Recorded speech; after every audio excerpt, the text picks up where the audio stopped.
Assalamualaikum warahmatullahi wabarakatuh. Bismillah walhamdulillah wassalatu wassalamu ala rasulillah wa ala alihi wa sahbihi wa mawalah.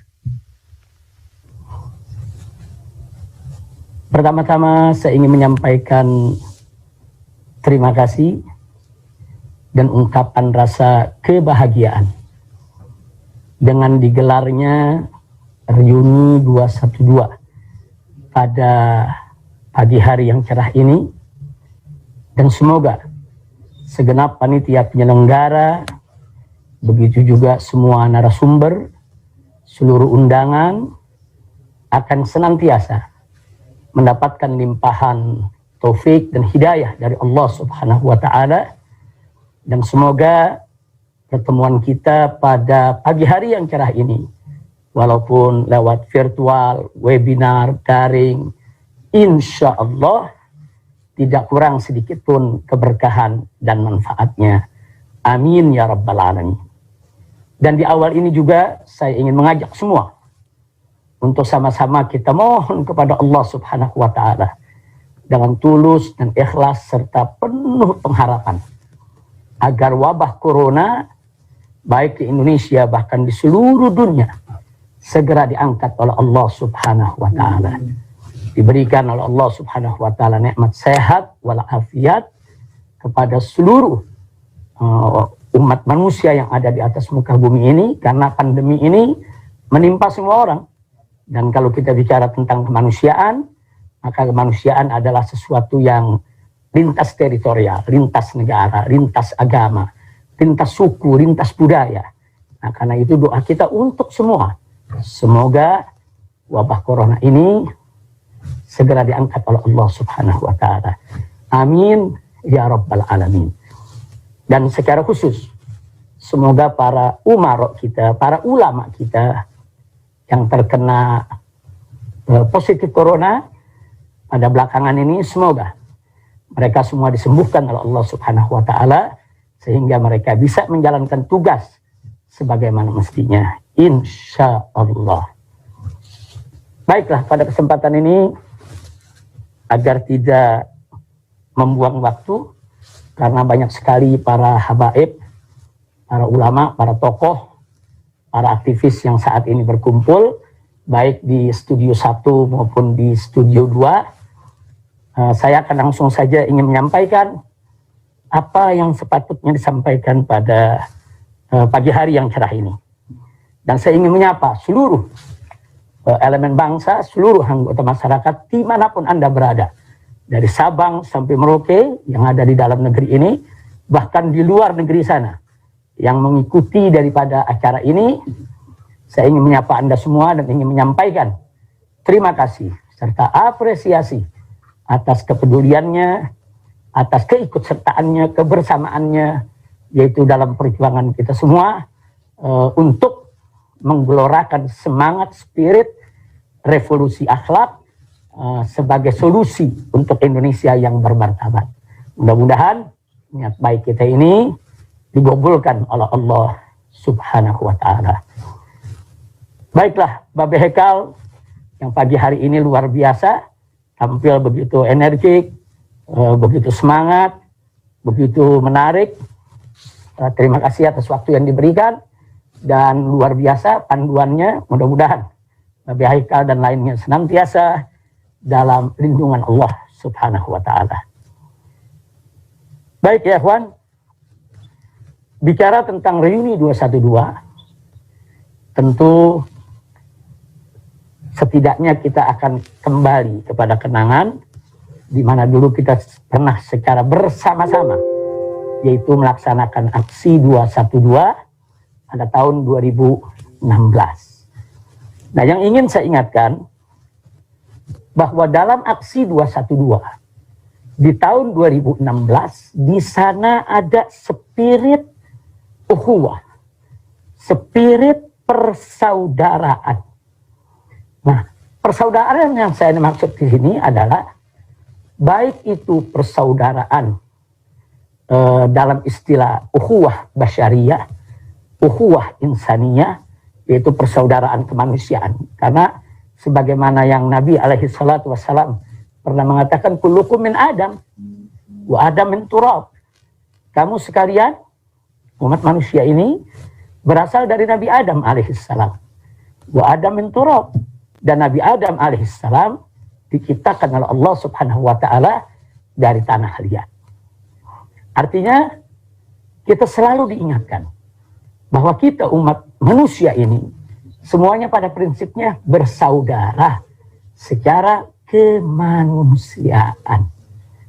Nah, kita bersaudara secara kemanusiaan karena memang kita semua berasal dari Nabi Adam alaihissalam. Dan Nabi ingatkan Nabi Adam itu diciptakan Allah dari turab, dari tanah. Artinya di antara sesama umat manusia ini kita harus tanggalkan pakaian kesombongan, keangkuhan, ketakaburan. Karena kita semua berasal dari Nabi Adam yang satu, dan kita semua berasal dari tanah liat, dan kita harus menyadari bahwa kita tidak akan pernah mulia kecuali kalau kita bertakwa kepada Allah Subhanahu wa taala. Nah, berkenaan dengan ini ada yang menarik.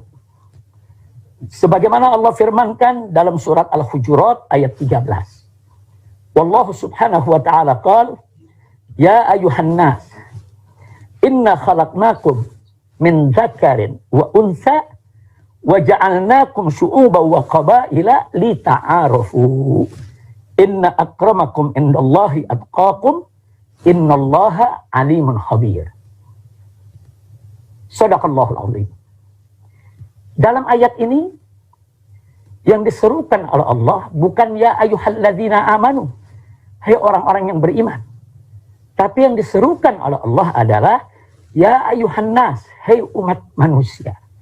Artinya seluruh umat manusia, siapapun dia, apapun agamanya, apapun sukunya, apapun budayanya, apapun kebangsaannya, dari negara manapun mereka berasal, mereka diserukan oleh Allah Subhanahu wa taala, hei segenap umat manusia, inna khalaqnakum, kata Allah, sesungguhnya kami telah menciptakan kamu sekalian min dzakarin wa untha, itu dari jenis laki-laki dan jenis perempuan. Selanjutnya Allah nyatakan setelah itu, wa ja'alnakum syu'uban wa qabaila, dan kami jadikan kamu itu bersuku-suku dan berbangsa-bangsa, berpuak-puak. Nah, lalu pertanyaannya, untuk apa Allah ciptakan manusia ini dari jenis laki dan jenis perempuan, juga bersuku-suku, berpuak-puak, dan berbangsa-bangsa?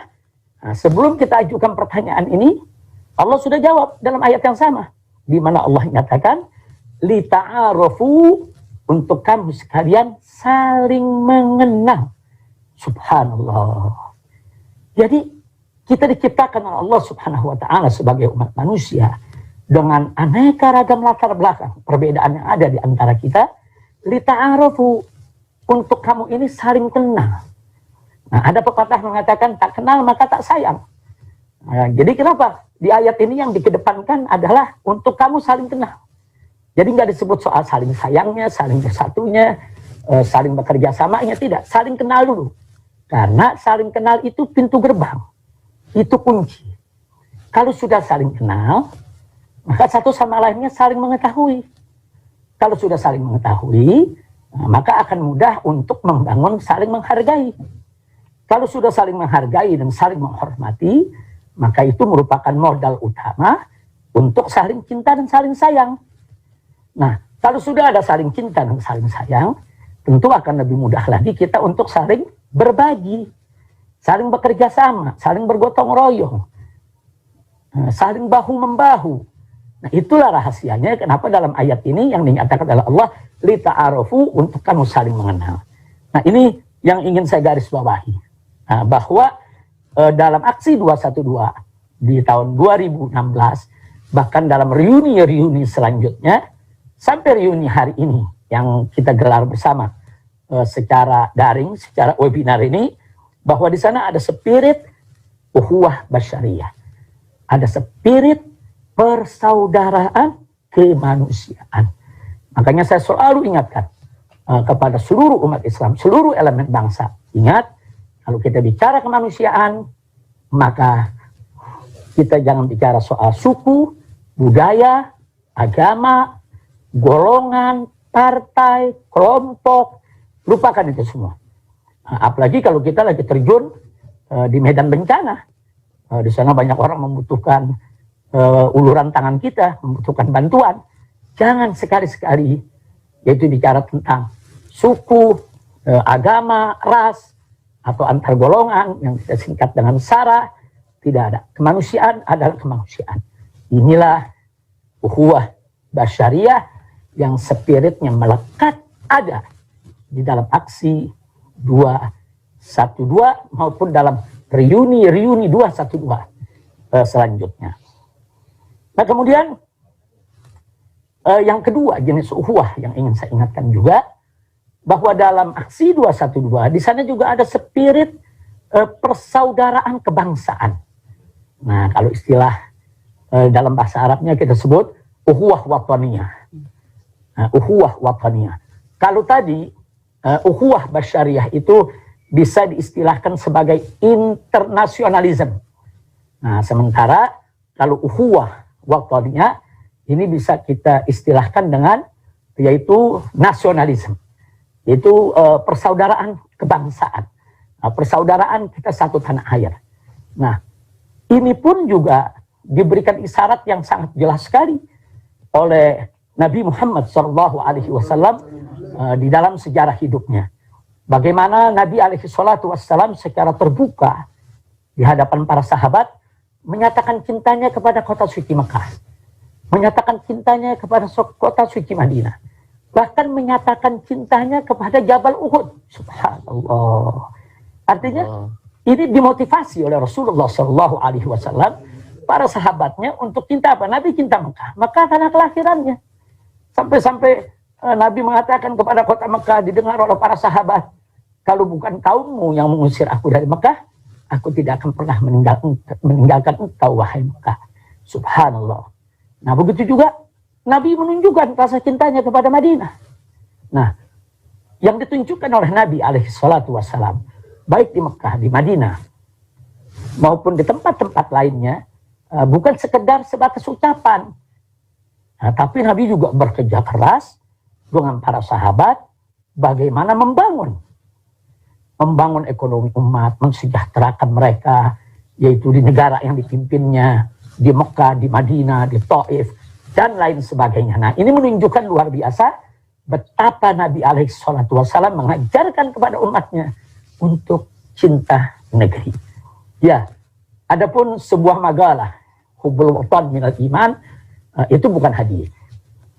Tapi sebagai kata hikmah, untuk memberi motivasi agar kita cinta kepada negeri, ya sah-sah saja, bagus-bagus saja untuk digunakan. Tapi kita garis bawahi bahwa itu bukan hadis Nabi.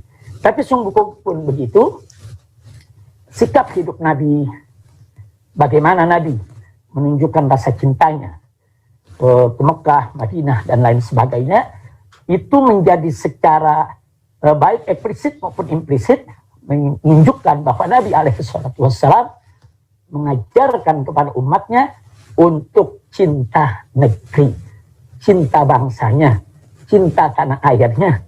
Nah, ini juga harus kita jaga. Inilah yang kita sebut dengan istilah ukhuwah wataniyah. Nah baiklah, sekarang yang ketiga. Selain ukhuwah basyariah yang tadi kita sebut dengan istilah internasionalisme, dan selain ukhuwah wataniyah yang tadi kita sebut dengan nasionalisme, kebangsaan, ada satu lagi jenis ukhuwah.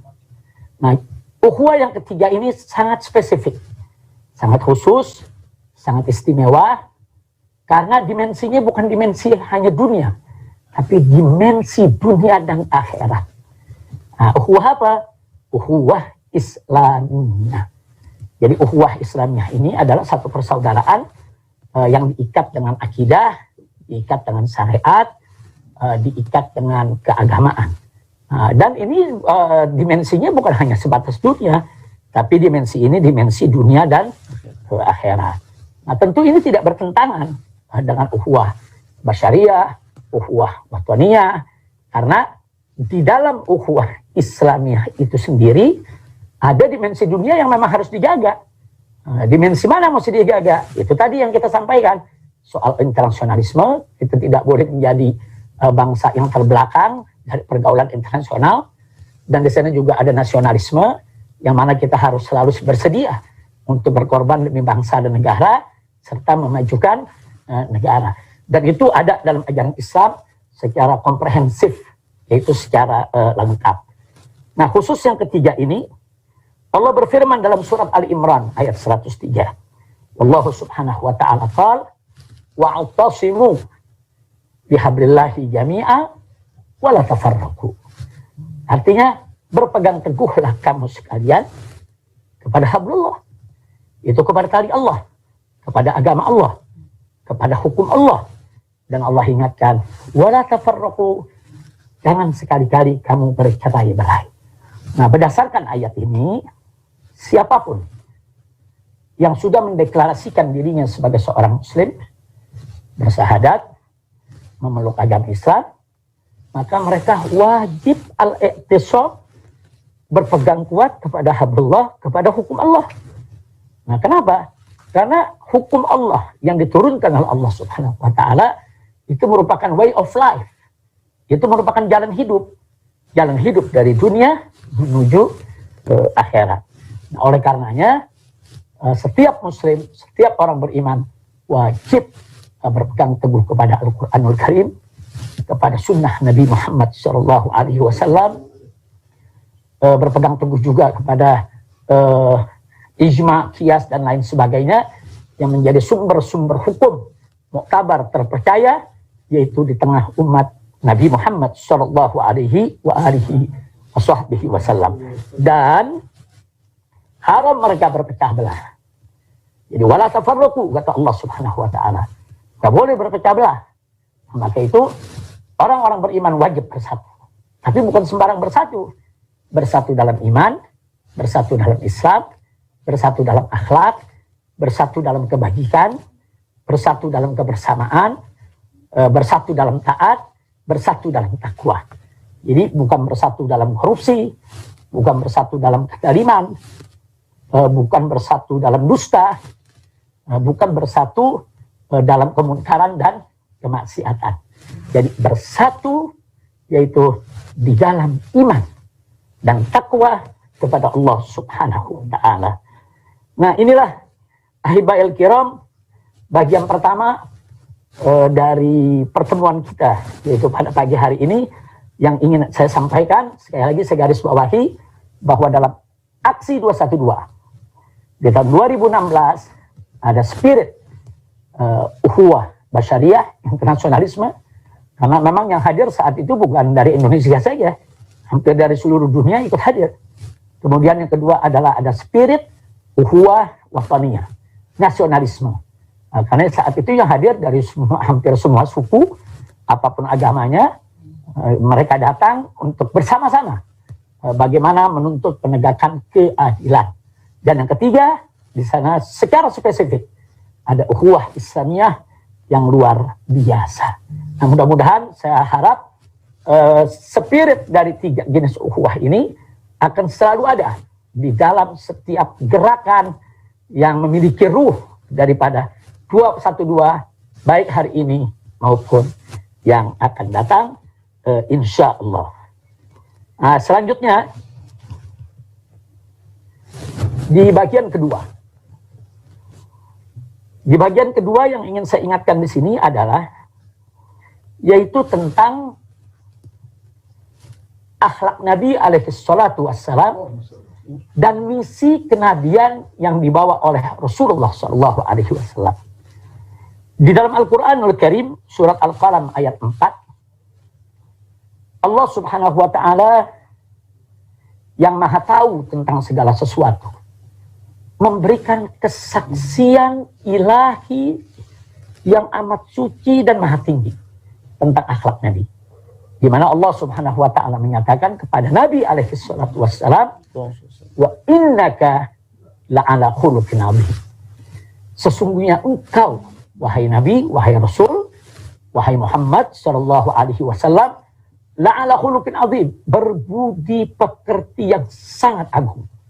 Nah, ini bukan sembarang kesaksian. Ini kesaksiannya datang dari satu zat yang maha tahu tentang apa yang dilakukan oleh Nabi di depan umatnya, apa yang dilakukan oleh Nabi di belakang umatnya, bahkan apa yang terlintas di benak Nabi alaihi salatu wassalam. Nah, zat yang maha tahu itulah Allah subhanahu wa ta'ala yang memberikan kesaksian yang maha tinggi bahwa Nabi memiliki akhlak yang sangat azim. Subhanallah, subhanallah. Nah, jadi artinya di sini bahwa memang Nabi diutus oleh Allah subhanahu wa ta'ala sebagai seorang manusia yang bukan sembarang manusia, tapi manusia yang memiliki akhlak yang sedemikian sempurna, bahkan paripurna. Nah, sampai-sampai para ulama pernah menyatakan saking sempurnanya akhlak Nabi alaihi salatu wassalam, tidak cukup kita bicara hanya dalam suatu diskusi 1 jam, bahkan sehari, bahkan seminggu, bahkan 1 tahun sekalipun, bahkan seumur hidup kita sekalipun ingin membahas secara sempurna daripada kemuliaan akhlak Nabi, saking sempurnanya tidak akan pernah tuntas. Jadi ini betul-betul samudra akhlak. Nah, samudra akhlak, lautan akhlak yang begitu luas yang dibawa oleh Nabi alaihi salatu wassalam. Nah, oleh karenanya yang ingin saya garis bawahi, Nabi yang diciptakan oleh Allah dengan akhlak yang begitu sempurna itu sudah sangat tepat sesuai dengan misi kenabian yang dibawa oleh beliau. Sebagaimana diriwayatkan oleh Al-Imam Al-Baihaqi dalam kitab As-Sunan Al-Kubra, disebutkan juga oleh Al-Imam Al-Bazzar dan Al-Imam Al-Budai dalam musnad mereka, bahwa Nabi pernah mengatakan alaihi salatu wassalam pada suatu kesempatan di mana beliau katakan innama bu'ithu liutammima makarimul akhlak. Sesungguhnya aku ini diutus hanya innama dalam bahasa Arab itu lil hasr, ada min adawatil hasr, biasa digunakan untuk pembatasan. Jadi artinya bukan sekedar sesungguhnya, tapi juga sesungguhnya hanya, ada penekanan, ada pembatasan.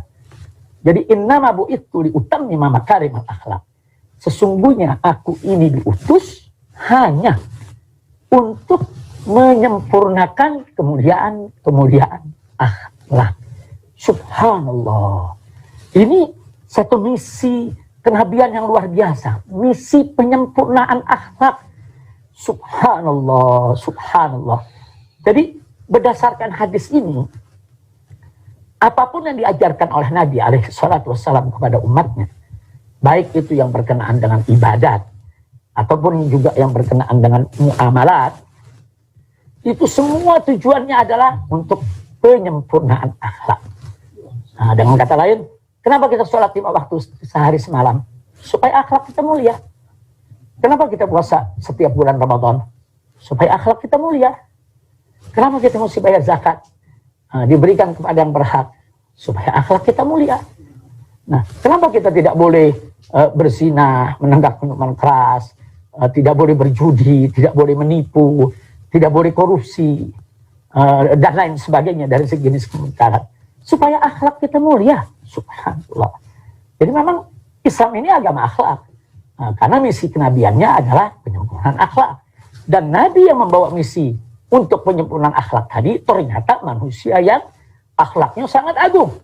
Nah, inilah sekedar kita perlu mengenal tentang misi akhlak yang dibawa oleh Nabi alaihi salatu wassalam. Makanya kalau kita harus jujur, dan memang wajib jujur, kalau kita ingin katakan sekarang tentang revolusi akhlak, sebetulnya bapak revolusi akhlak dunia, tidak lain dan tidak bukan Nabi Muhammad SAW. Nah, karena beliau diutus oleh Allah Subhanahu Wa Taala untuk apa? Untuk mengajak umat manusia minadz zulumati ilan nur, dari kegelapan kepada cahaya yang terang benderang. Jadi membawa umat manusia di dunia di zaman jahiliyah dulu dari zulumat, dari kegelapan ilan nur kepada cahaya, itu langkah revolusi yang luar biasa. Itu langkah revolusi terobosan revolusi yang maha dahsyat luar biasa. Nah, karena yang dibawa oleh Nabi ini bukan hanya satu lokal se-Jakarta atau se-Pulau Jawa atau se-Indonesia, tapi dunia yang saat itu dipenuhi dengan alam jahiliyah, dipenuhi dengan alam zulumat. Jadi sekali lagi saya mau katakan di sini bahwa bapak revolusi dunia yang sebenarnya adalah Sayyiduna Muhammad sallallahu alaihi wa alihi wa sahbihi wasallam. Nah, baiklah ya kawan. Kalau begitu saya pikir perlu juga sedikit kita gambarkan sebetulnya akhlak Nabi yang agung itu yang macam mana sih? Nah, supaya ada gambaran bagi seluruh masyarakat di Indonesia ini dari Sabang sampai Merauke, begitu juga yang ada di luar. Tadi sudah saya katakan untuk mencari satu ibarat, ungkapan yang bisa menggambarkan kesempurnaan akhlak Nabi secara tuntas memang sulit. Tapi ada satu ungkapan yang luar biasa. Itu ketika seorang Hisham bin Amir bertanya kepada istri Nabi tercinta. Itu bertanya kepada Sayyidatuna Aisyah radhiyallahu ta'ala anha. Beliau bertanya kepada Sayyidatuna Aisyah, "Ya Ummul Mukminin, wahai Ummul Mukminin, kaifa kana khuluqun Nabi sallallahu alaihi wasallam?" Sebetulnya bagaimana sih akhlak Nabi? Satu pertanyaan yang sederhana tapi mendalam. Satu pertanyaan yang kelihatannya sangat-sangat sederhana, simpel. Tapi isinya ini begitu mendalam dan jawabannya ini memang ditunggu oleh umat. Nah, lalu apa dijawab oleh Siti Aisyah? Siti Aisyah ini terkenal dengan pemahamannya tentang fikih, terkenal dengan keilmuannya, karena memang beliau langsung dididik oleh Nabi kita Muhammad sallallahu alaihi wasallam. Nah, Sayyidatuna Aisyah berhasil menjawab dengan satu ungkapan yang singkat tapi padat, yang ringkas tapi jelas.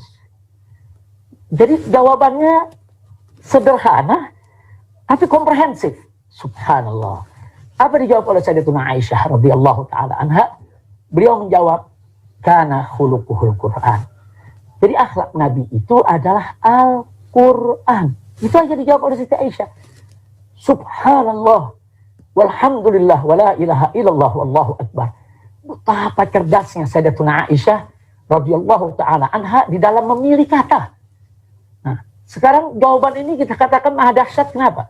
Karena dengan ungkapan yang begitu singkat tadi, Sayyidatuna Aisyah radhiyallahu ta'ala anha menginformasikan kepada kita bahwa akhlak Nabi itu sebenarnya adalah implementasi daripada isi kandungan Al-Quran. Jadi akhlak Nabi itu adalah penjabaran, pengejawantahan, pengamahlan, pewujudan dari isi kandungan Al-Quran. Kemana Al-Quran itu membimbing, kesanalah Nabi kita beramal. Bagaimana Al-Quran itu menuntun, begitulah akhlak Nabi alaihi salatu wassalam. Subhanallah. Jadi siapa yang mau tahu akhlak Nabi, ya baca Al-Quran. Pahami Al-Quran, pelajari Al-Quran, amalkan isi kandungan Al-Quranul Karim. Nah, sekarang mari kita lihat. Al-Quranul Karim mewajibkan sholat, puasa, zakat, dan aneka ragam kewajiban. Nah, demi Allah, tidak ada satupun kewajiban yang ditinggalkan oleh Nabi alaihi salatu wassalam. Subhanallah. Al-Quranul Karim mengharamkan aneka ragam kemungkaran, aneka ragam kemaksiatan. Subhanallah, demi Allah, jangankan Nabi berbuat maksiat seumur hidupnya, terlintas di benaknya untuk berbuat maksiat tidak pernah terjadi pada diri Nabi kita alaihi salatu wassalam. Subhanallah. Jadi jawaban Siti Aisyah ini begitu luar biasa, menunjukkan kecerdasan beliau yang begitu tinggi, dan sekaligus beliau berhasil sukses memilih satu ungkapan yang cukup secara umum mewakili kita semua umat Islam dalam upaya mengetahui bagaimana kesempurnaan akhlak Nabi alaihi salatu wassalam. Nah, karena itu saya ingin mengajak semua, siapa yang ingin tahu akhlak Nabi, berpegang teguhlah kepada Al-Quran dan As-Sunnah. Melalui Al-Quranul Karim, bagaimana tuntunannya, itulah akhlak Nabi. Nah, lalu bagaimana pengejawantahannya dalam ibadat, muamalat sehari-hari? Kita buka hadis Nabi alaihi salatu wassalam, karena hadis itu adalah penjelas daripada isi kandungan Al-Quranul Karim. Nah, itu yang ingin saya ingatkan. Pertama, berkenaan dengan persoalan akhlak Nabi dan misi kenabian. Itu bagian kedua yang ingin saya ingatkan dalam kesempatan ini. Jadi tadi bagian pertama adalah bagaimana aksi 212 ada spirit uhuwah syariah, uhuwah watoniyah, uhuwah islamiyah. Di bagian kedua yaitu tentang akhlak Nabi Shallallahu Alaihi Wasallam dan misi kenabian. Nah, sekarang kita masuk ke bagian ketiga. Bagian ketiga, saya ingin ingatkan di bagian ketiga ini bahwa spirit akhlak yang diajarkan oleh Nabi alaihi salatu wassalam, ternyata ini yang harus kita syukuri. Ternyata spirit akhlak itu masuk ke dalam sendi-sendi dasar negara Republik Indonesia yang kita kenal dengan nama Pancasila. Nah, ternyata Pancasila itu kalau kita pelajari dari sila pertama sampai sila yang kelima, isinya itu justru merupakan spirit akhlak. Nah, kita lihat spirit akhlak yang pertama bicara tentang sila pertama, ketuhanan yang Maha Esa. Nah, ketuhanan yang Maha Esa ini kan memberikan satu motivasi pada seluruh bangsa Indonesia bagaimana dalam melaksanakan kehidupan berbangsa dan bernegara wajib menjunjung tinggi norma-norma luhur ketuhanan yang Maha Esa. Nah, ini spirit akhlak yang luar biasa. Jadi artinya dalam Pancasila itu sendiri sebetulnya spirit akhlak sudah ada. Nah, begitu juga sila kedua. Kalau kita lihat sila kedua, kemanusiaan yang adil dan beradab. Ini bicara tentang kemanusiaan, adil, adab. Ini nilai akhlak yang luar biasa tingginya, yang selama ini memang wajib kita junjung tinggi. Jadi dari sila kedua tadi ada nilai akhlak yang luar biasa untuk bangsa Indonesia. Sehingga setiap bangsa Indonesia dalam kehidupan berbangsa dan bernegara, dari mulai pejabat sampai rakyat, dari mulai kiai sampai santri, seluruh elemen masyarakat harus menjunjung tinggi nilai-nilai kemanusiaan, harus menjunjung tinggi nilai-nilai keadilan, harus menjunjung tinggi nilai-nilai adab. Nilai kemanusiaan itu apa? Akhlak. Nilai keadilan itu apa? Akhlak. Nilai adab itu apa? Akhlak. Subhanallah, subhanallah. Makanya tidak salah kalau selama ini selalu kita gaungkan bahwa Pancasila itu adalah warisan ulama. Jadi jangan dibentur-benturkan Pancasila dengan ajaran Islam. Bahkan Pancasila itu menjadi satu konsensus nasional antara para founding father, pendiri bangsa Indonesia dari semua agama. Nah, jadi pada saat perumusan Pancasila itu ada dari kelompok Islamnya, ada dari kelompok nasionalisnya, ada dari kelompok non-muslimnya, lengkap. Nah, saya pikir ini satu konsensus nasional yang berdiri atas dasar akhlak yang mulia. Nah, ini yang saya mau ingatkan. Yang ketiga, nah kalau yang ketiga kita bicara tentang persatuan Indonesia. Persatuan itu kan nilai akhlak. Hanya orang yang berakhlak yang mau bersatu. Nah, mereka yang ingin memecah belah bangsa, mereka yang ingin menghancurkan persatuan, adalah mereka orang-orang yang tidak berakhlak. Jadi spirit akhlak itu sudah masuk, yaitu di dalam dasar negara Republik Indonesia. Subhanallah. Nah, sekarang yang keempat, kita perhatikan di sini, kerakyatan yang dipimpin oleh hikmat, kebijaksanaan dalam permusyawaratan perwakilan. Subhanallah. Itu kata kerakyatan yang dipimpin. Itu kan menunjukkan bagaimana rakyat dituntun. Nah, untuk apa? Untuk tunduk patuh kepada pimpinan. Ini akhlak. Ini akhlak. Nah, kemudian kerakyatan yang dipimpin ini juga kerakyatan yang dipimpin oleh hikmat kebijaksanaan. Kalau tadi rakyatnya dituntut untuk patuh taat kepada pemimpin sebagai satu bentuk akhlak yang mulia, pemimpinnya juga dituntut. Nah, dituntut apa? Hikmat bijaksana. Jadi akhlak itu adalah bagaimana seorang pemimpin memimpin dengan hikmat dan bijaksana. Kalau dia tidak hikmat, dia tidak bijak, maka dia tidak punya spirit akhlak. Nah, kemudian nggak sampai di situ. Kerakyatan yang dipimpin oleh hikmat dalam kebijaksanaan, permusyawaratan perwakilan. Subhanallah. Itu kata permusyawaratan. musyawarah mufakat itu salah satu inti ajaran Islam dalam bermuamalah, dalam kehidupan berbangsa dan bernegara. Nah, musyawarah mufakat itu justru salah satu intisari akhlak.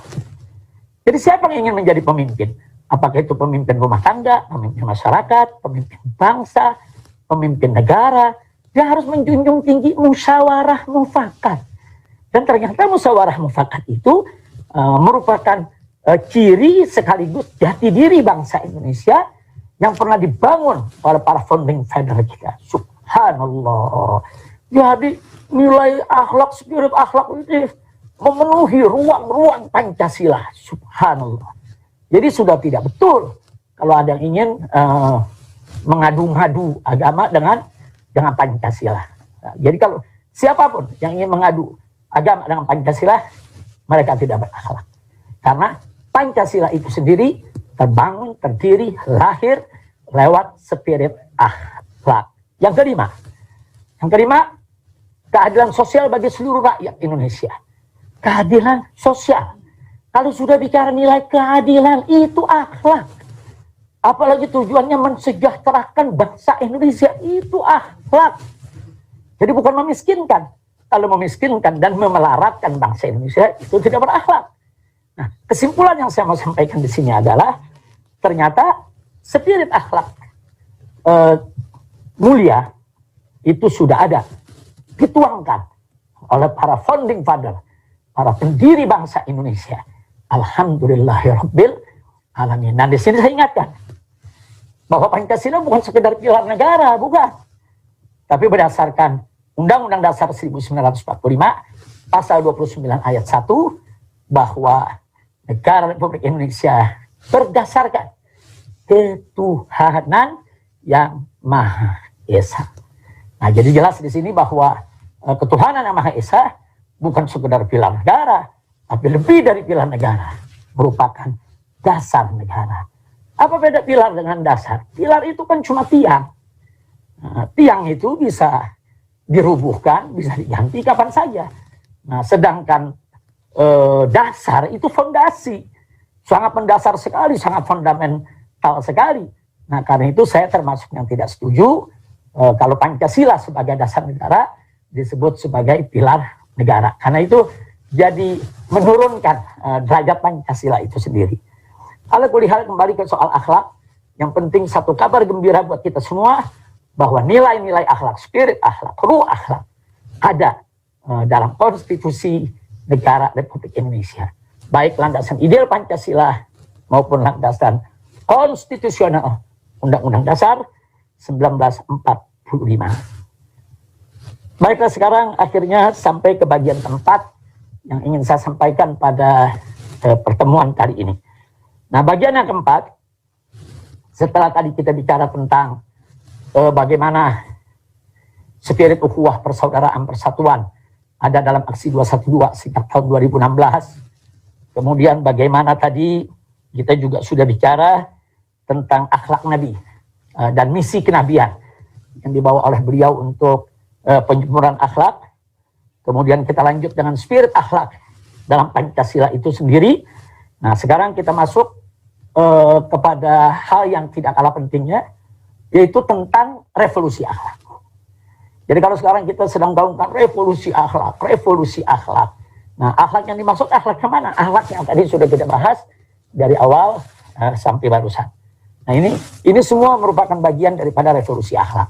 Nah, sehingga di sini saya hanya ingin memberikan satu kesimpulan singkat saja bahwa revolusi akhlak ini memiliki level. Nah, jadi ada levelnya. Nah, level yang pertama adalah level individu. Artinya, kalau kita bicara revolusi akhlak di tataran level individu, maka bagaimana caranya rakyat dan bangsa Indonesia ini, semua elemen bangsa, kita ajak secara bersama-sama melakukan perubahan secara cepat. Secara cepat dari sifat-sifat khianat kepada amanah, pembohong kepada jujur, koruptif menjadi non-koruptif, suka maksiat menjadi meninggalkan maksiat. Nah, ini harus masuk di seluruh yaitu elemen masyarakat. Nah, melalui apa? Melalui dakwah, melalui ajakan, melalui seruan, melalui nasihat, melalui diskusi-diskusi, melalui tulisan-tulisan, melalui rekaman-rekaman. Kita ajak semua dengan dakwah. Nah, bagaimana seluruh masyarakat Indonesia, individu-individu bangsa Indonesia, siapapun dia, yang menginginkan Indonesia bermartabat, yang menginginkan Indonesia berkah, ayo mari kita lakukan revolusi akhlak. Nah, ini di level individu. Nah, sekarang yang kedua di level sistem. Tentu ada level individu, ada level sistem. Nah, di level sistem ini kita harus melakukan revolusi akhlak dari sistem berbasis materialisme, sekularisme, ke sistem berbasis tauhid sesuai sila ke-1 Pancasila, yaitu ketuhanan yang Maha Esa. Ini kan dasar negara. Ini dasar negara kita. Maka itu tidak layak dalam level sistem ini kita mengambil sistem di luar daripada ketuhanan yang Maha Esa. Nah, maka itu revolusi akhlak di level sistem, bagaimana caranya kita secara bersama-sama menggandeng seluruh elemen bangsa tanpa pengecualian, kita hijrah dari sistem berbasis materialisme, sekularisme ke sistem berbasis tauhid, yaitu berbasis kepada sila pertama Pancasila, ketuhanan yang Maha Esa. Nah, itu yang pertama. Yang kedua, bagaimana revolusi akhlak dalam level sistem ini, kita juga harus serius, fokus. Nah, yaitu melakukan suatu gerakan perubahan secepatnya, tidak bisa ditunda-tunda lagi, karena ini sudah merupakan satu kedaruratan dari penegakan hukum yang tidak beradab, penuh rekayasa, dan penyiksaan, serta tajam ke pihak yang kritis, tumpul kepada buzzer pendukung kepada sistem hukum, dan penegakan hukum yang berdasar kemanusiaan yang adil dan beradab sesuai amanat sila kedua. Nah, jadi artinya penegakan hukum yang adil. Nah, jadi tidak ada satupun orang yang kebal hukum di negeri kita. Jadi semua harus diperlakukan dengan adil. Siapa bersalah, siapa melanggar hukum, diproses secara hukum. Jadi jangan ada penegakan hukum itu ibarat pisau yang tajam ke bawah, tumpul ke atas. Nggak boleh. Karena diskriminasi hukum itu sangat berbahaya sekali. Itu bagi keberlangsungan bangsa Indonesia. Nah, jadi sekali lagi, ayo kita hijrah. Bagaimana penegakan hukum dari yang tidak beradab menjadi yang berkeadilan. Nah, jadi sesuai dengan amanat sila kedua dalam Pancasila, kemanusiaan yang adil dan beradab. Kemanusiaan yang adil, kemanusiaan yang adil dan beradab, itu harus menjadi dasar dalam penegakan hukum di negara Indonesia yang sudah dinyatakan oleh Undang-Undang Dasar 1945 sebagai negara hukum. Ingat, Indonesia adalah negara hukum, bukan negara kekuasaan. Nah, kemudian yang ketiga. Yang ketiga, dalam level sistem ini, revolusi akhlak, kita juga harus bergerak secara cepat. Nah, perubahan yang tidak boleh ditunda lagi. Satu revolusi, satu perubahan yang cepat tapi dinamis. Cepat dan nggak boleh ini ditunda. Yaitu dari politik belah bambu dan adu domba kepada politik persatuan Indonesia. Nah, sesuai amanat sila ketiga dalam Pancasila, yaitu persatuan Indonesia. Jadi nggak boleh ada lagi politik adu domba. Oh, ini golongan saya, ini golongan Anda. Oh, ini golongan kritis, kami tidak sukai. Oh, ini golongan asal Bapak senang. Oh, ini kami sukai. Nggak bisa. Oh, yang ini diangkat, yang ini ditendang, yang ini dirangkul, yang ini dipukul. Tidak boleh. Karena dalam satu sistem kepemimpinan, seorang pemimpin yang memiliki leadership yang kuat, dia harus ada di atas semua. Semua agama, semua golongan, semua suku, semua ras. Dia tidak boleh hanya menjadi milik satu golongan saja, satu kelompok saja. Maka dia akan kerdil. Dan itu berbahaya, bisa mengantarkan kepada perpecahan. Nah, itu yang kita ingin ingatkan. Ini perlu revolusi, semua ini perlu revolusi. Jadi ini sudah menjadi rahasia umum di mana-mana. Kita bisa lihat penegakan hukum yang tidak adil, adu domba, pecah belah, dan ini harus dihentikan karena ini merupakan sumber kegaduhan. Nah, yang keempat adalah bagaimana kita juga perlu punya iktikat baik, keseriusan, dan kerja keras. Juga dibutuhkan kecepatan, itu di dalam bertindak, itu yang disebut sebagai revolusi, yaitu kita hijrah dari sistem politik liberal ke sistem politik musyawarah mufakat, sistem politik perwakilan. Nah, sesuai amanat sila keempat dalam Pancasila, kerakyatan yang dipimpin oleh hikmat kebijaksanaan dalam permusyawaratan perwakilan. Ini kan sistem politik kita. Nah, sistem politik yang sudah dibangun oleh para founding father ini nggak boleh diganti menjadi sistem neolib, menjadi sistem liberal, menjadi sistem yang otoriter atau menjadi sistem yang diktator. Tidak boleh, karena itu bisa menghancurkan tatanan demokrasi Negara Kesatuan Republik Indonesia. Jadi para founding father kita itu luar biasa. Mereka orang-orang cerdas, negarawan. Mereka punya pemikiran begitu panjang ke depan untuk kebaikan bangsa Indonesia. Jadi mereka sudah letakkan itu dasar-dasarnya. Apa dasar ekonominya, dasar politiknya, bahkan pertama sekali mereka letakkan dasar agamanya, ketuhanan yang Maha Esa. Yang kedua, kemanusiaan yang adil dan beradab. Ini kan dasar penegakan hukum. Nah, yang ketiga, persatuan Indonesia. Ini kan dasar luar biasa untuk mencegah disintegrasi bangsa. Dan yang keempat yang tidak kalah pentingnya, dasar musyawarah mufakat dengan sistem perwakilan. Nah, sebetulnya kita hanya tinggal melaksanakan saja. Enggak usah kita obok-obok ini Pancasila, apalagi diperas-peras, mau dijadikan Ekasila, mau dijadikan Trisila. Nah, ini berbahaya sekali bagi persatuan dan kesatuan NKRI. Nah, kemudian yang terakhir yaitu yang kelima, masih dalam tataran level revolusi akhlak. Dari revolusi akhlak di level sistem juga harus punya keberanian yang penuh tanggung jawab dan semangat, serius, fokus, bagaimana kita melakukan hijrah dari sistem ekonomi riba ke sistem ekonomi non-riba. Dari pembangunan yang mengandalkan utang kepada pembangunan yang berbasis ekonomi kerakyatan. Dari ekonomi oligarki kapitalistik ke ekonomi berkeadilan sosial. Dari struktur ekonomi yang dikuasai segelintir orang kepada pemerataan sumber daya ekonomi. Nah, dari ekonomi tidak berkeadilan kepada ekonomi berkeadilan sosial. Nah, ini sesuai dengan amanat sila kelima dari Pancasila. Keadilan sosial bagi seluruh rakyat Indonesia. Jadi level sistem yang saya sampaikan barusan satu persatu, level sistem ini kita bagi 5 tadi, semuanya itu sudah diamanatkan, sudah digariskan dengan secara tegas, jelas, lugas oleh para founding father bangsa Indonesia. Jadi subhanallah, subhanallah, sekali lagi kita harus mendoakan para founding father kita, jasa mereka terhadap bangsa ini. Nah, kita sebetulnya hanya tinggal melaksanakan, menjaga, melestarikan. Nah, bagaimana semua ini bisa dijaga menjadi modal revolusi akhlak kita. Nah, karena itu di sini akhirnya sebagai penutup, nah, yang ingin saya sampaikan di sini adalah yang paling penting. Sekali lagi ini sangat mendasar sekali.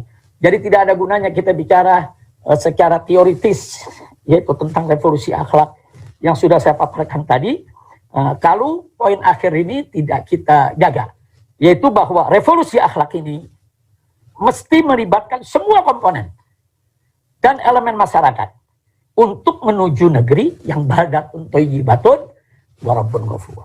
Jadi niatnya mesti ikhlas, bukan cari kekuasaan, bukan cari jabatan, bukan cari harta benda, bukan. Niatnya mesti ikhlas, ikhlas, ikhlas, yaitu mencari ridho Allah Subhanahu wa Ta'ala. Jadi semua komponen masyarakat, siapapun dia, bagian dari bangsa Indonesia ini harus dilibatkan. Nah, makanya untuk menuju ke arah ini, kita harus buka pintu dialog. Kita harus selalu membuka diri untuk bicara dengan pihak mana saja. Kita harus siap mengkritik dan kita juga harus siap dikritik. Nah, jadi jangan merasa diri paling suci sendiri, paling benar sendiri, tidak. Nggak ada yang maksum di antara kita. Kecuali Nabi alaihi salatu wassalam. Kita ini ada kesalahan, ada kelalaian. Kita saling koreksi, kita saling informasi dan kita saling koreksi. Nah ini bagian-bagian daripada revolusi akhlak yang ingin saya paparkan supaya menjadi jelas. Nah pada akhirnya setelah panjang lebar saya sampaikan soal revolusi akhlak ini, jangan ada yang berpikir revolusi akhlak itu kalau dengar kata revolusi, revolusi bersenjata atau revolusi pemberontakan, Habib Moser. Enggak betul. Kami ini para habaib di Indonesia ini yang berakidakan Ahlus Sunnah wal Jamaah, kami ini dididik oleh guru-guru kami. Kami dididik dengan manhaj Ahlus Sunnah wal Jamaah. Kami tidak boleh melakukan pemberontakan terhadap pemerintahan yang sah. Nah, nggak boleh. Kalau sudah dinyatakan sah, diterima oleh masyarakat, suka atau tidak suka, adil atau tidak adil, ya kita tetap harus mengakui ini pemerintahan. Tapi kita harus bersikap objektif. Apa-apa kebijakan yang dikeluarkannya yang bagus, yang baik, harus kita apresiasi. Kita terima, kita jalankan bersama. Nah, adapun kebijakan-kebijakan yang tidak populer, kebijakan-kebijakan yang membahayakan keselamatan bangsa dan negara, kebijakan-kebijakan yang menindas rakyat, ya wajib kita kritisi. Nah, mengkritik pemerintahan yang sah itu bukan makar. Mengkritik pemerintahan yang sah, itu bukan pemberontakan. Nah, ini yang perlu saya jelaskan. Jadi nggak betul. Jadi nggak ada itu niatan. Kita ini Ahlus Sunnah wal Jamaah. Kita di negeri Indonesia ini saat ini merupakan darul dakwah, negeri dakwah. Di mana kita wajib berdakwah, mengajak orang sebanyak-banyaknya untuk berbuat baik, termasuk para penguasa, termasuk para pemerintah. Ayo kita berbuat baik. Ayo kita berbuat baik. Nah, kalau ada kemunkaran yang dilakukan oleh penguasa, ya kita hisbah, amar ma'ruf, nahi munkar. Dari mulai cara yang minimal sampai cara yang maksimal. Tapi tetap tidak boleh kita melakukan pemberontakan. Kecuali dalam konteks kalau para habaib, para ulama, para kiai, umat Islam dibantai, terjadi genosid, terjadi pembunuhan. Nah itu dalam konteks bela diri. Dalam hukum agama maupun hukum internasional itu dibenarkan. Nah, semoga itu tidak terjadi di negara kesatuan Republik Indonesia. Jadi sekali lagi yang kita ingin ingatkan di sini, revolusi akhlak jangan digambarkan sebagai revolusi berdarah-darah, revolusi makar, revolusi pemberontakan, revolusi buhot, revolusi menjatuhkan pemerintahan yang sah. Tidak begitu. Atau disebut khawarij. Enggak begitu. Kita Ahlus Sunnah wal Jamaah. Kita selalu membuka diri untuk dialog, rekonsiliasi. Ayo sama-sama kita duduk. Kita saling kritik.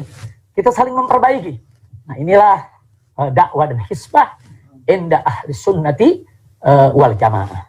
Nah karena itu di sini juga saya ingin ingatkan bahwa kalau kita bicara tentang revolusi, revolusi itu kan perubahan cepat. Loh kenapa harus cepat? Karena kalau ditunda-tunda ini membahayakan persatuan kesatuan negara Republik Indonesia. Nah, mana-mana yang harus segera diperbaiki. Nah, itu namanya revolusi. Apalagi ada tambah kata akhlak. Revolusi, akhlak. Ya berarti revolusinya itu harus berakhlak. Nah, karena itu saya minta kepada semua pihak, ayo stop sudah kegaduhan ini. Mau sampai kapan kita terus bergaduh? Nah, kemudian yang tidak kalah pentingnya, kalau kita menyatakan jihad. Nah, ini ada lagi nih. Orang kalau dengar kata jihad ini selalu diidentikan dengan ISIS, dengan teroris, dengan pemenggalan kepala, dengan perbuatan-perbuatan yang mengerikan. Enggak begitu. Jihad itu jihad itu memang pada makna terminologi dia merupakan makna perang. Tapi ada syarat-syaratnya, ada adabnya, ada akhlaknya. Seperti pada saat penjajah Belanda datang menjajah Indonesia, para ulama-ulama kita menyuarakan jihad, bahkan mereka turun berjihad. Ada Teguh Umar di Aceh dengan Cut Nyahdin, ada Imam Bonjol di Sumatera Barat, ada Pangeran di Ponorogo, yaitu di Tanah Jawa. Mereka semua berjihad. Nah, konteks pada saat itu yang dihadapi oleh beliau-beliau yaitu melawan penjajah. Memang harus jihad, harus berdarah-darah. Nah, tanpa adanya Teku Umar, Cut Nyak, tanpa ada Pangeran Hasanuddin, tanpa adanya Imam Bonjol, kemudian Diponegoro dan lain sebagainya, bagaimana kita mau merdeka dari penjajahan? Nah, itu konteks jihad. Begitu juga pada saat kita awal kemerdekaan. Kemudian Belanda membonceng Inggris, ingin menjajah kembali ke Indonesia. Apa yang dilakukan para ulama? Almarhum Al-Makhfurullah Hadratul Syekh Yai Haji Hasyim Asy'ari mengajak para ulama, pondok-pondok pesantren semua dengan resolusi jihadnya, kemudian didukung oleh Muhammadiyah dalam kongresnya di Yogyakarta. Akhirnya terjadi gerakan jihad yang luar biasa, mengusir para penjajah untuk mempertahankan kemerdekaan Republik Indonesia. Dalam konteks itu jihad wajib. Nah, jadi jangan juga kita mendengar kata jihad kemudian dikaitkan dengan hal-hal yang merusak. Nggak betul. Nah, di Indonesia saat ini, kita ini bukan darul jihad, tapi darul dakwah. Darul Hisbah. Ini negeri dakwah dan negeri amar ma'ruf nahi munkar. Kan tidak ada genosid. Apa pemerintah kita melakukan genosida terhadap rakyat Indonesia? Kan enggak. Nah, jadi selama tidak ada pembantaian terhadap umat Islam, tidak ada pembunuhan terhadap para ulama kiai, ya kita tidak bicara soal kita perang angkat senjata. Jadi semua itu fitnah. Nah, sebagai penutup akhirnya bicara tentang jihad. Justru Nabi mengatakan jihad yang paling afdol sekarang. Jihad yang paling afdol. Jihad yang paling afdol itu adalah kalimatul haqqin amama sultan al-ja'ir. Menyampaikan kalimat yang hak kepada penguasa yang zalim. Jadi siapa yang menyampaikan kalimat hak, kalimat benar depan kezaliman penguasa, itu jihad yang paling afdol.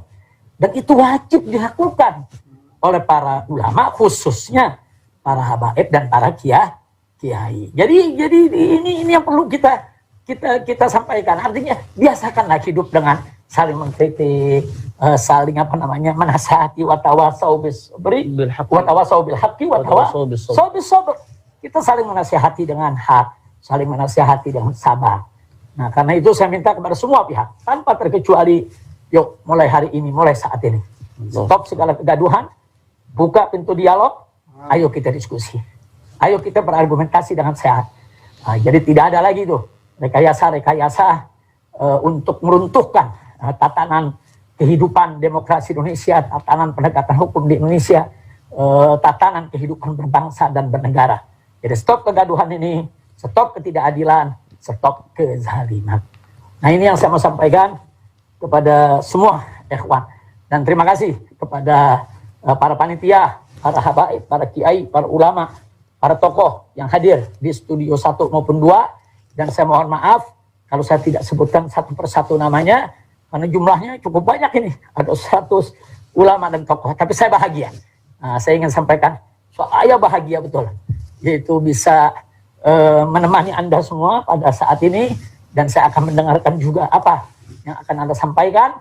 Ini satu kebahagiaan dan kehormatan tersendiri bagi saya.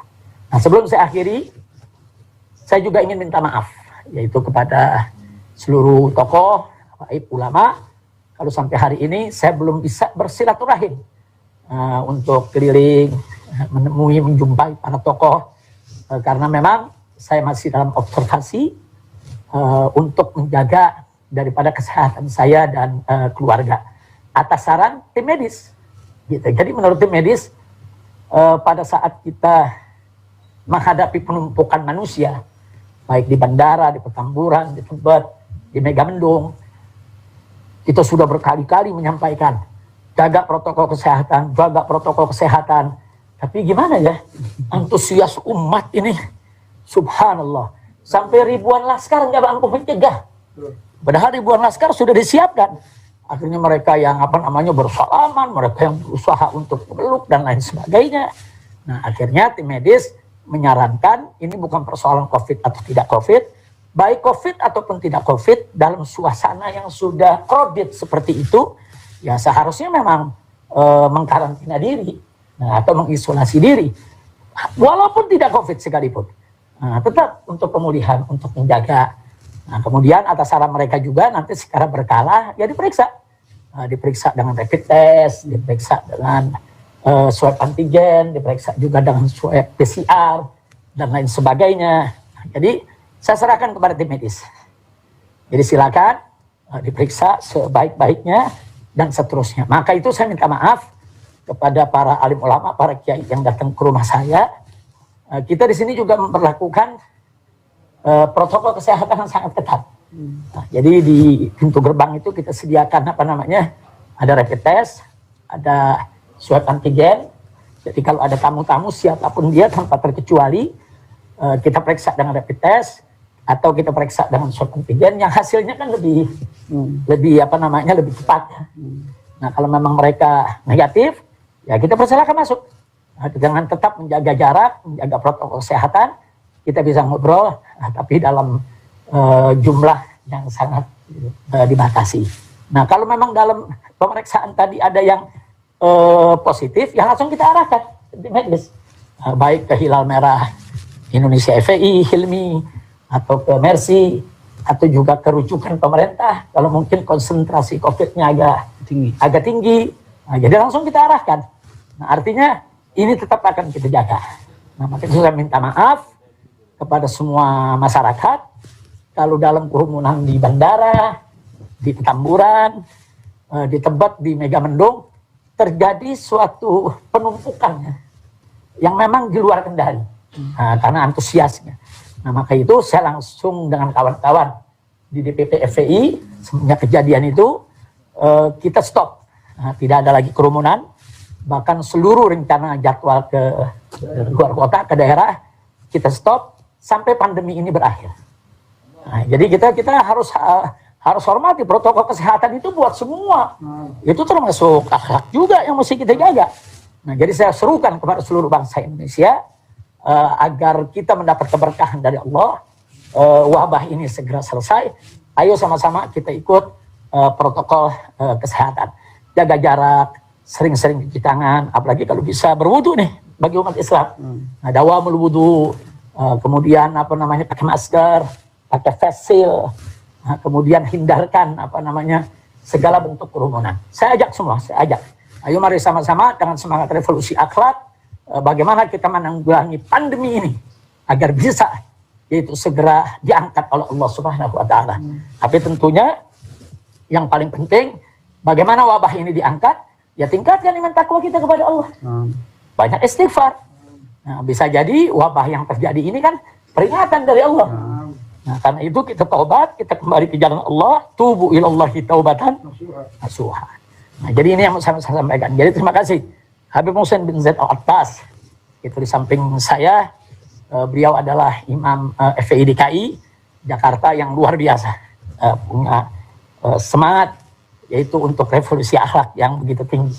Anak menantu saya Habib Muhammad Hanif Al-Abbas yang telah setia dari awal saya pulang sampai sekarang, selalu menemani, dan beliau selalu mengingatkan saya soal protokol kesehatan ini. Kadang-kadang gitu nih orang tua suka lupa lala, ada anak muda yang ngingetin. Nah, terima kasih banyak semua, terima kasih banyak.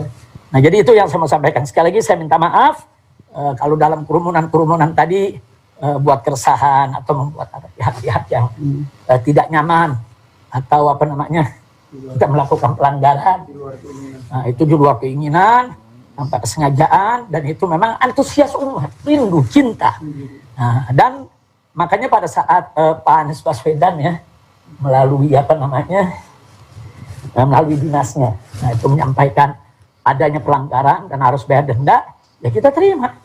Ya kita kalau memang salah, ya salah, harus bayar denda. Ya nggak usah berdebat, kita bayar denda. Nah, itu sudah kita sampaikan. Dan untuk Pak Anies Baswedan, kita doakan agar beliau cepat sehat walafiat. Amin ya Allah. Dan juga Bapak Wakil Gubernurnya, agar beliau segera bisa tugas kembali seperti biasa. Amin ya Allah. Biar Jakarta ini menjadi Jakarta yang thayyibah. Begitu juga seluruh gubernur di Indonesia. Selamat bekerja. Ayo sama-sama kita jaga protokol kesehatan. Hindarkan kerumunan. Kerumunan apa saja? Kerumunan pilkada, kerumunan maulid, kerumunan haul, kerumunan pernikahan. Kerumunan apa saja kita hindarkan, kita jaga, kita dukung upaya ulama dan upaya umaro bagaimana secepatnya kita keluar dari pandemi ini. Amin ya Allah. Itu saja. Terima kasih banyak. Jazakumullahu khairan jazaa. Saya ucapkan terima kasih atas segala perhatian. Saya mohon maaf atas segala kesalahan, kekhilafan dan kekurangannya. Hadani Allah wa iyyakum ila siratal mustaqim. Wassalamualaikum warahmatullahi wabarakatuh. Waalaikumsalam warahmatullahi wabarakatuh.